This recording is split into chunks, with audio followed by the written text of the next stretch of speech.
अब अपने पास में बेटा मोस्ट इंपॉर्टेंट क्वेश्चन आता है कि एनर्जी डिक्लेरेशन, ऊर्जा प्रवाह, या एनर्जी सर्कुलेशन, ऊर्जा प्रवाह, कि ऊर्जा प्रवाह क्या होता है। देखो ऊर्जा प्रवाह का मतलब सबसे पहले याद रखना बेटा कि अपने पास में ऊर्जा का सबसे बड़ा भंडारण कौन है, सूर्य ऊर्जा का सबसे बड़ा भंडारण। उसके बाद में ये ऊर्जा कहाँ पर जाती है, उत्पादक, उत्पादक से ये ऊर्जा कहाँ पर जाती है, उपभोक्ता, और उपभोक्ता से ये कहाँ जाती है, प्राथमिक उपभोक्ता। किस में जाएगी आपके पास में, प्राथमिक उपभोक्ता के अंदर ये जाती है। प्राथमिक उपभोक्ता के बाद में ये किसके अंदर जाती है बेटा, द्वितीयक उपभोक्ता के अंदर। किसके अंदर जाती है, आपके द्वितीयक उपभोक्ता के अंदर जाती है। द्वितीयक उपभोक्ता के बाद में ये किसके अंदर जाती है बेटा, तृतीयक उपभोक्ता के अंदर जाती है। किसमें जाएगी, तृतीयक उपभोक्ता। अब देखो ये लिखने का रीजन क्या है, रीजन है मेरे पास में कि पहले तो ऊर्जा को हम किसके रूप में डिक्लेरेशन करते हैं, जूल के रूप में। किसके रूप में डालते हैं कि हमारे पास में हमने जूल के रूप में, हमारे पास में सूर्य से एनर्जी मिली 10,000 जूल, नीचे गई कम होगी लगातार 1000 जूल, 1000 से और नीचे जाएगी तो 100 जूल, 100 से और नीचे जाएगी तो क्या होगा, 10 जूल। कहने का मतलब हो गया ऊर्जा एक सेक्टर से दूसरे सेक्टर में जब जाएगी तो लगातार उसका क्या होता जाएगा, ह्रास होता जाएगा। अब देखो ऊर्जा का प्रवाह सामान्यतः एक दिशा का होता है। सिंपल सी चीज है कि हमेशा ये एक ही दिशा में चलता रहता है, यानी कि वन साइकिल होती है। पारिस्थितिकी तंत्र में स्वपोषी पादपों के लिए ऊर्जा का सबसे बड़ा स्रोत सूर्य होता है, ये भी क्लियर है, इसमें कोई डाउट वाली बात नहीं है। सूर्य ऊर्जा का विशाल भंडारण होता है जिसका लघु भाग ही केवल वायुमंडल में प्रवेश करता है। ये बहुत अच्छी चीज है बेटा कि जितनी एनर्जी अपने होती है उसका आधा भाग ही केवल अपने एटमॉस्फेयर के अंदर आता है। यदि पूरा आता तो इस गोले का कब का क्या बोल जाता, कब का ये गोला फट जाता। कौन सा गोला, अपनी अर्थ वाला गोला।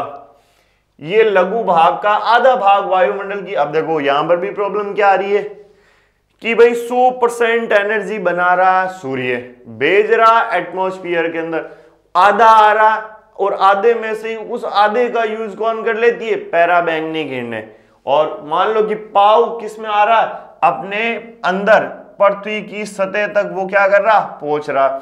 इसका 11% भाग किसमें, प्रकाश संश्लेषण की क्रिया में काम में लिया जाता है, और बाकी अन्य भाग जलीय भागों की। देखो कहने का मतलब जो भी आपकी ऊर्जा आएगी उसका उपयोग श्वसन क्रिया के रूप में हो जाएगा, प्रकाश संश्लेषण की क्रिया के रूप में हो जाएगा। अब ऐसी बात नहीं कि हम सूर्य की ऊर्जा का हम उपयोग कर रहे हैं, सबसे पहले पादप करेंगे प्रकाश संश्लेषण की क्रिया के रूप में, उसके बाद में और रेगुलरली वो फंक्शन क्या करता जाएगा, बढ़ता। व्यान क्वेश्चन बनता मोस्ट इंपोर्टेंट की 10% दक्षता का नियम, यही आपके 10% दक्षता का नियम है। वैज्ञानिक का नाम जरूर याद रखना, लिंडेमान नामक एक साइंटिस्ट हुए थे जिन्होंने इसको दिया था। इन्होंने बोला था कि जैसे जैसे एनर्जी एक सेक्टर से दूसरे सेक्टर में जाएगी तो लगातार उसका ह्रास होता जाता है। जैसे उत्पादकता में आपके 10,000, फिर प्राथमिक आपके किसके उपभोक्ता में आई तो 1000, और यहाँ पर 100, और यहाँ पर कितनी होगी 10। यानी कि जब वो एक सेक्टर से दूसरे सेक्टर के अंदर ट्रांसफर हो रही है तो लगातार ऊर्जा का स्तर डाउन होता जाता है। आगे चीज समझ में, ये एक छोटा सा टॉपिक है, जरूर ध्यान रखना। उसके बाद में खाद्य श्रृंखला आपके क्या होती है, खाद्य श्रृंखला। अब खाद्य श्रृंखला क्या होती है बेटा कि हमें पता है कि जीव भोजन के लिए, देखो खाद्य श्रृंखला का मतलब हो गया कोई भी जीव जो हमारी इस पृथ्वी के अंदर रहता है वो प्रत्यक्ष या परोक्ष रूप से भोजन के लिए एक दूसरे पर क्या रहता है, निर्भर रहता है, और वो आपस में मिलकर एक श्रृंखला का निर्माण करते हैं, एक दूसरे से जुड़ते हैं, और उसी को हम किस नाम से जानते हैं, खाद्य श्रृंखला के नाम से जानते हैं। किसी भी जीव का भोजन के रूप में एक दूसरे के ऊपर निर्भर रहना एवं उनका आपस में जुड़ाव होना क्या कहलाता है, खाद्य श्रृंखला कहलाता है। जैसे पारितंत्र में जो जीव है प्रत्यक्ष एवं परोक्ष रूप से भोजन के लिए एक दूसरे पर निर्भर रहते हैं, ये भी क्लियर है। उत्पादक स्वयं भोजन का निर्माण करते हैं, पेड़ पौधे उपभोक्ता भोजन के पूर्ति उत्पादक से करते हैं। सिंपल चीज है कि ऑटोट्रॉपिक कौन है, प्लांट, प्लांट के ऊपर कौन है, आपके उत्पादक। इस प्रकार पारितंत्र में भोज्य पदार्थ स्थानांतरण के लिए उत्पादकता से उपभोक्ता की ओर एक श्रृंखला का निर्माण होता है। देखो इस चीज कहने का मतलब क्या है कि जैसे हमने यहाँ पर डिस्कस की कि भाई उत्पादकता के अंदर पेड़ पौधे आगे, उन्होंने सूर्य के द्वारा प्रकाश संश्लेषण की क्रिया की, भोजन बनाए। इसके ऊपर निर्भर कौन है, उपभोक्ता। इसके ऊपर निर्भर कौन है, प्राथमिक उपभोक्ता। प्राथमिक के बाद में इसके ऊपर कौन है, द्वितीय। कहने का मतलब हो गया ये भोजन के लिए इस पृथ्वी के अंदर जितने भी जीव है वो सारे एक दूसरे पर क्या है, निर्भर है। और इसी को हम किस नाम से जानते हैं, आपके खाद्य श्रृंखला के नाम से जानते हैं। अब खाद्य श्रृंखला किसके ऊपर निर्भर करती है, पोषक स्तर के ऊपर निर्भर करती है। जैसे मैंने बोल दिया बेटा, आपके उत्पाद, उपभोक्ता, द्वितीयक उपभोक्ता, तृतीयक उपभोक्ता। ये तो उपभोक्ता है, कहने का मतलब उत्पाद, पेड़ पौधे, उपभोक्ता जो इस पर निर्भर है, इसके ऊपर जो निर्भर है, इनका पोषक स्तर। हमेशा याद रखना, उत्पादकता, उत्पाद के अंदर जो पहला हमेशा पोषक स्तर पहला आएगा। यहाँ पोषक स्तर कौन सा आएगा, दूसरा। यहाँ पोषक स्तर कौन सा आएगा, तीसरा। यहाँ पर पोषक स्तर कौन सा आएगा, चतुर्थ। लिखने की सीक्वेंस से कहने का तरीका है कि पहले उत्पाद, उत्पाद के ऊपर प्राथमिक उपभोक्ता, प्राथमिक के ऊपर द्वितीयक, द्वितीय के ऊपर तृतीय, तृतीय के ऊपर चतुर्थ। परंतु पोषक स्तर हमेशा पहले से ही प्रारंभ हो जाएगा कि प्राथमिक पोषक स्तर, द्वितीयक पोषक स्तर, तृतीयक पोषक स्तर और चतुर्थ पोषक स्तर, और ये इनके नाम है। अब हमारे पास में आता भाई खाद्य श्रृंखला के प्रकार, कि खाद्य श्रृंखला कितने प्रकार की होती है। पहली होती है परभक्षी। परभक्षी का मतलब मार के खाने वाले। कौन, मार के खाने वाले।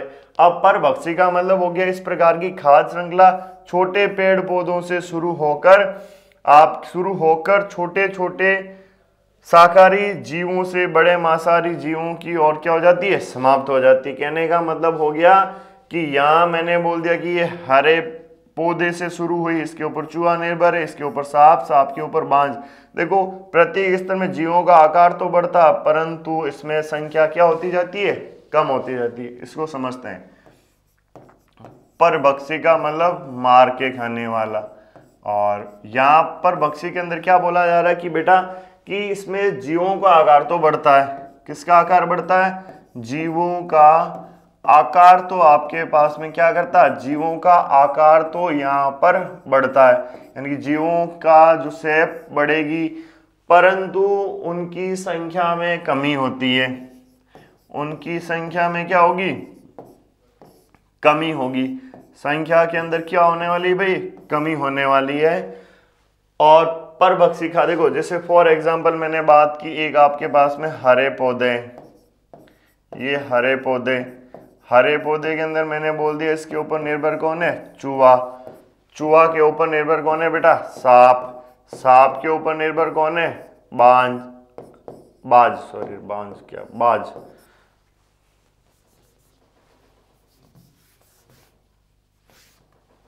ये इसको क्या हो गया, सांप के ऊपर कौन है, बाज।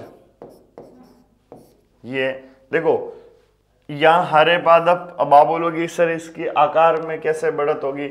आकार में बढ़ने का मतलब हो गया बेटा इनके अंदर लगातार, जैसे पेड़ पौधे छोटे छोटे हो सकते हैं, परंतु उसका चूहे का आकार हो सकता है उन पेड़ पौधों की तुलना में। जैसे मैंने बात कर ली दूब की, उनका आकार छोटा होता है परंतु चूहे उससे बड़ा होता है। चूहे से बड़ा कौन है, सांप। सांप से बड़ा कौन है, बाज।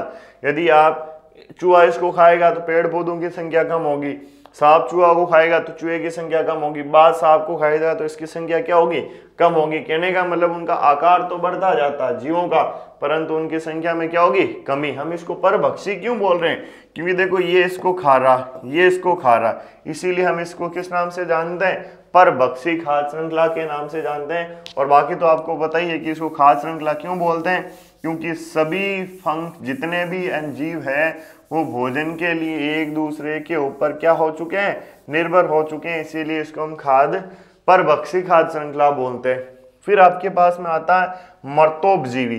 कौन सा, आपके मर्तोपजीवी। अब ये जो मर्तोपजीवी है बेटा, मर्तोपजीवी का मतलब क्या हो गया, मर्तोपजीवी का मतलब हो गया कि ये श्रृंखला मृत सड़े गले जीवों से शुरू होती है। किससे, मृत सड़े गले जीवों से शुरू होती है। मृत और सड़े गले जीवों से शुरू होती है। आगे चीज समझ में। अब जो आपके पास में मृत और सड़े गले जीवों से शुरू होने का मतलब हो गया, शुरू होती है, उसके बाद में और आगे लगातार क्या होती जाती है, अग्रसर। अग्रसर का मतलब आगे की और लगातार क्या करती जाएगी, बढ़ती जाएगी। अब यहाँ इसमें इस तरह आकार बढ़ता जाता, कहने का मतलब आकार में हमेशा क्या होगी, बढ़ोतरी, आकार बढ़ता है और ना ही इसकी संख्या कभी घटती है।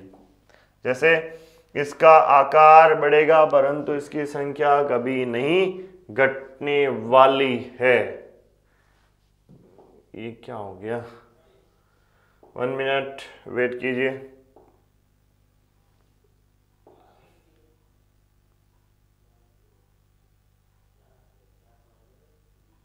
कोई बात नहीं भाई, कोई बात नहीं, कोई बात नहीं मेरे लालो। आकार बढ़ने, जैसे सड़ी गली वनस्पति का मतलब हो गया कि जैसे इसकी हम चेन बनाते हैं, तो मैंने बोल दिया मर्त वनस्पति, वनस्पति के ऊपर निर्भर कौन है, सड़ी गली है, ठीक है। ये आपके सड़ी गली वनस्पति, उस सड़ी गली वनस्पति के ऊपर निर्भर कौन है, केचुआ। केचुआ उस सड़ी गली वनस्पति को किस में चेंज कर रहा, अकार्बनिक पदार्थ के रूप में। किस में बदल रहा, अकार्बनिक पदार्थ के रूप में बदल रहा। और फिर ये किस में चेंज हो जाता, कार्बनिक पदार्थ के रूप में क्या हो जाता, चेंज हो जाता है। यहाँ किसी भी प्रकार के कोई भी फंक्शन में चेंजअप नहीं आता। कहने का मतलब आकार लगातार इसका क्या करता जाएगा, बढ़ता जाएगा। फिर आता परजीवी। परजीवी का मतलब हो गया पैरासाइट। पैरासाइट का मतलब हो गया कि जो रोग फैलाने का कार्य करता है, उत्पादक से शुरू होकर बड़े जीवों की तरफ। जैसे देखो, उत्पादक यानी कि पेड़ पौधों से शुरू होकर बड़े जीवों की से छोटे जीवों की ओर, अर्थात परपोषी से परजीवी। देखो, उत्पादक सूर्य और घास उत्पादक, फिर ये कहां पर जा रही है, बड़े जीव हिरण शेर की तरफ, फिर क्या आ रही है, छोटा। कहने का मतलब इसका फंक्शन कैसे चलता, देखो पहले तो परजीवी का मतलब समझो। पैरासाइटी का मतलब हो गया परजीवी होता है जो क्या करता है, रोग फैलाता है। क्या करता है बेटा, रोग फैलाता है। अब ये श्रृंखला कहां से स्टार्ट होती है, उत्पादक से। किससे स्टार्ट हुई, उत्पादक से, और उत्पादक के बाद में आपके कहां पर जाती है, बड़े जीव की ओर। कहां पर जाती है, बड़े जीव, और बड़े जीव से वापस किसकी तरफ आ जाती है, छोटे जीव की तरफ। बड़े जीव से कौन से जीव की तरफ आ जाती है बेटा, ये छोटे जीव की तरफ आपके आ जाती है। अपने पास में यही है कि जैसे सूर्य, उत्पादक घास, उत्पादक हिरण, यानी कि धीरे हिरण से शेर, ये तो बड़ा फंक्शन हो गया। और फिर यहाँ पर जो आ गया यानी कि छोटा, यानी कि उत्पादक बड़ा छोटा। आगे चीज समझ में, इसीलिए इसको हम किस नाम से जानते हैं, परजीवी। खाद्य श्रृंखला किसे कहते हैं, किसी भी जीव का भोजन के लिए प्रत्यक्ष एवं परोक्ष रूप से एक दूसरे के ऊपर निर्भर रहना क्या कहलाता, खाद्य श्रृंखला कहलाता है। खाद्य श्रृंखला आपके कितने प्रकार की, 3 प्रकार की होती है, परभक्षी, मर्तोपजीवी और परजीवी। फिर क्वेश्चन आता है अपने पास में खाद्य जाल।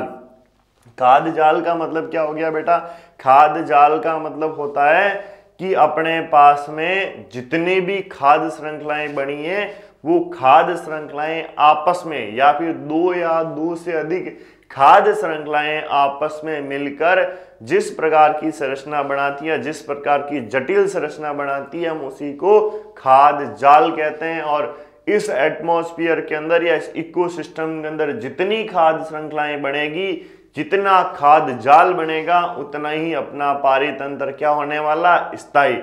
जितने लोग एक दूसरे के ऊपर निर्भर रहेंगे, एक दूसरे के ऊपर डिफेंडेबल रहेंगे, उतना ही अपना इकोसिस्टम क्या बनने वाला, स्टेबल बनने वाला है। ये आपके होता है खाद्य जाल।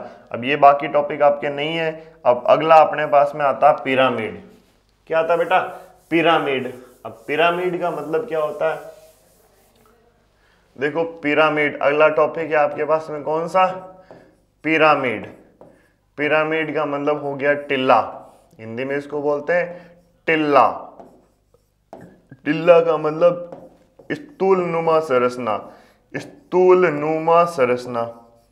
अरे स्थूल नुमा का मतलब त्रिभुजाकार, ऐसी संरचना क्या कहलाती है, पिरामिड। अब पिरामिड का हमारे यहाँ पर क्या मतलब हो गया कि भाई जीव भोजन के लिए एक दूसरे के ऊपर निर्भर रहते हैं, यानी कि जीवों का भोजन के लिए एक दूसरे के ऊपर निर्भर रहना और उनको एक मानचित्र के रूप में दर्शाना क्या कहलाता? पिरामिड। जैसे देखो प्रत्येक पारितंत्र में सभी पोषी स्तर एक के बाद एक चरण में व्यवस्थित रहते हैं। हमने पहले ही देख लिया कि भाई पहला जैसे उत्पादक में प्राथमिक पोषी स्तर, और उसके बाद में प्राथमिक उपभोक्ता के अंदर कौन था? द्वितीयक, फिर तृतीयक पोषी स्तर, फिर चतुर्थ, यानी ये पोषी स्तर एक दूसरे के ऊपर क्या निर्भर है?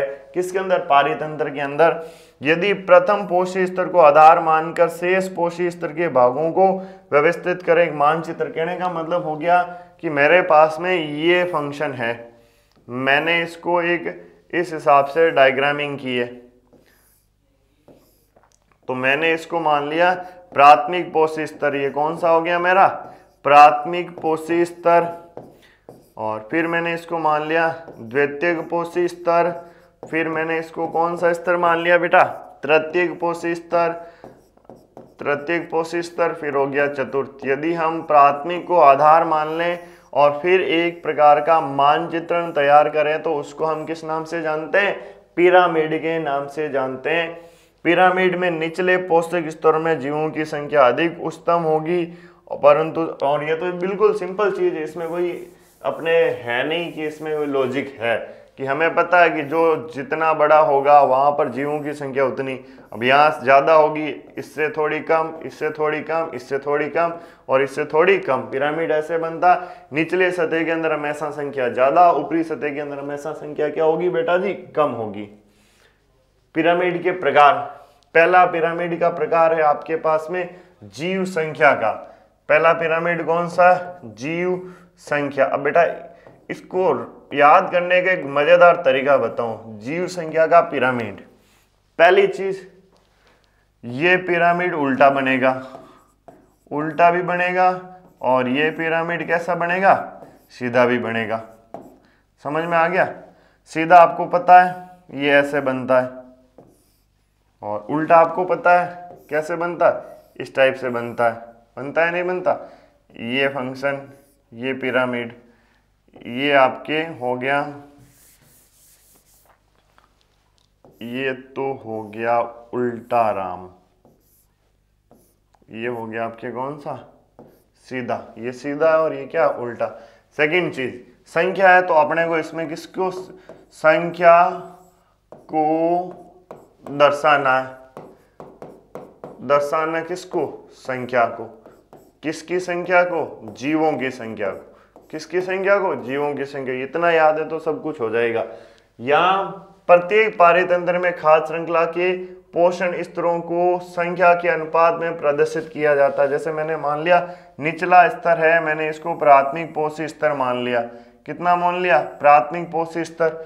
इसको मैंने मान लिया द्वितीयक पोषी स्तर, इसको मैंने मान लिया चतुर्थ पोषी स्तर, और इसको मैंने तृतीयक, और ये हो गया मेरा चतुर्थ। यहाँ मैंने 5 लाख, तो यहाँ मेरी 3 लाख, यहाँ मेरी 2 लाख, यहाँ मेरी कितनी हो जाएगी? इससे कम। ये क्या हो रहा है? लगातार हमने पहले डिसाइड कर लिया, नीचे संख्या ज्यादा, जैसे जैसे ऊपर बढ़ती जाएगी संख्या कम होती जाएगी। ये तो सीधा हो गया। फिर उल्टे के अंदर हमने बात की तो ऊपर की ओर सूक्ष्म जीव, नीचे पक्षी और उससे नीचे वृक्ष। यानी कि हमेशा याद रखना बेटा कि जो आपके वृक्ष में जीव संख्या के पिरामिड है हमेशा उल्टे बनेंगे, जबकि आपके पास में जो घास के मैदान है, तालाब है, देखो वृक्ष छोटा होता है इसलिए उल्टा बनेगा। तालाब वगैरह ये क्या होते हैं? बड़े होते हैं, इसमें संख्या जीवों की ज्यादा होगी, इसलिए पिरामिड कैसा बनेगा? हमेशा सीधा और उल्टा दोनों तालाब, घास के मैदान, इनका तो सीधा बनेगा, जबकि वृक्ष का हमेशा क्या बनता? उल्टा बनता। फिर अपने पास में अगला आता है जीव भार का पिरामिड। किसका पिरामिड? जीव भार का। बस यहाँ पर भी वही ट्रिक अपनानी है